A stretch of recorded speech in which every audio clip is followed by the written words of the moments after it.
Hi everybody, welcome back to Goodnight Lighthouse. I'm Miss Dorothy and I'm here to read you another story. And I have another story about Groundhog Day because Groundhog's Day is tomorrow. That means that tonight is the night before Groundhog Day. And I have a book called The Night Before Groundhog Day. The Night Before Groundhog Day. This is a story of the town where the groundhog lives and what they do while they're waiting for that groundhog and what's going to happen when he comes out. We're not going to know until tomorrow, but tonight we can read a book telling us all about it. Are you ready to get into another groundhog book with Miss Dorothy? Good. I need you to sit up and listen up because here we go. The Night Before Groundhog Day, written by Natasha Wing, illustrated by Amy Wummer. 'Twas the night before Groundhog Day, and all through our town, everyone was waiting for tomorrow's countdown. Because in the morning, when we all come together, a groundhog will wake up and forecast the weather. It's the night before Groundhog Day, and they're all counting down. If it's a bright sunny day, his shadow he'll see. That means 6 more weeks of winter there'll be. But if it's cloudy and gray, his shadow won't appear. That's what I'm hoping for. It means spring will be here. That's what I'm hoping for, too. At school, we did crafts in our art classes. We made groundhog masks. Mine had a bow, tie, and glasses. We made pop-up puppets with flat sticks and cups. There's a lot of fun projects you can do for Groundhog's Day. We learned baby groundhogs are called cubs, kits, or pups. We studied our climate, plus the 4 seasons. The weather changes for all kinds of reasons. Look, they learned about winter and spring and summer and fall. Then we voted on what news the groundhog would bring. Everyone but one boy said there'd be an early spring. Uh-oh, everybody wants an early spring except that one boy. He wants it to stay winter. I like winter, said Paul. I'm crazy for snow. Not me, I told him. This cold weather has to go. I agree with her. At home after dinner, we baked special cupcakes. I added on frosting and coconut flakes. We hung our wool hats on hooks with great care. We'll be ready to celebrate, come foul weather or fair. That night I buried all snug in my bed while visions of groundhogs danced in my head. She's having dreams about groundhogs. It's early in the morning. At last, Groundhog Day! It's not sunny at all. But will the clouds stay? My family bundles up and heads to town square, where a crowd's already gathering. There's music in the air.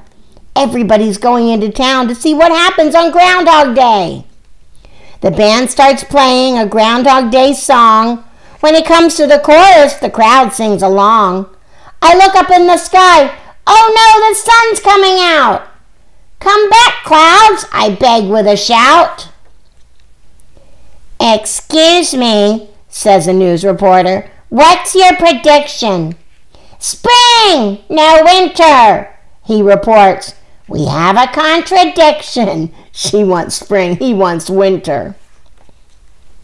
Grown-ups in top hats soon appear on the stage. The mayor reads a proclamation from a fancy scrolled page. 10, 9, 8, 7, 6, 5, 4, 3, 2, 1. We all begin counting backward from 10, waiting for the groundhog to pop out of his den. The crowd loudly chants, Wake up from your nap! The mayor waves her cane and gives the den a good tap. When what to our eyes should appear at last but the official predictor to make his forecast. His eyes so sleepy, his cheeks so round, he finally climbs out from under the ground. Does he see his shadow? The world wants to know, where will there be spring or 6 weeks of snow? What happened? What happened? They didn't tell us. They told us all about what's going to happen on Groundhog Day, but they didn't tell us if he sees his shadow or not.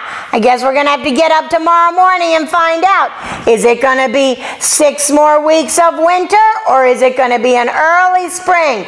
We got to get with this little weather predictor tomorrow to find out. But at least now we know what happens the night before Groundhog Day. Everybody gets ready for that little groundhog. Then they have a big celebration and they call him out of the ground. He stretches and yawns and looks around. Does he see his shadow? Does he not? Only tomorrow will tell. You're going to have to ask Mom and Dad in the morning. Did he see his shadow? And then we're going to know what to expect with our winter or our spring. But that's not until morning. And tonight it's time for all my little groundhogs to get into bed. I need you to get under your covers, get cuddled up, curled up, ready for a really good night's sleep. And tomorrow, rise and shine. Go outside, see if you see your shadow, and then let me know. Are we going to have an early spring or 6 more weeks of snow? You know Miss Dorothy wants an early spring, so we'll see what happens. But that's not until tomorrow morning. And when you are out there tomorrow looking for your shadow, whatever Mom and Dad tell you to do, obey, and obey right away. And then come back and see Miss Dorothy. I'm going to be sitting right here, ready to read another book to you. Bye! Thanks for reading with Miss Dorothy. I hope you enjoyed this book, and I hope you'll come back soon to read another. What's your favorite book? Drop Miss Dorothy a note and let me know. I'll go find it, and I'll read it to you. Be sure to subscribe, like, and share. I'll see you soon.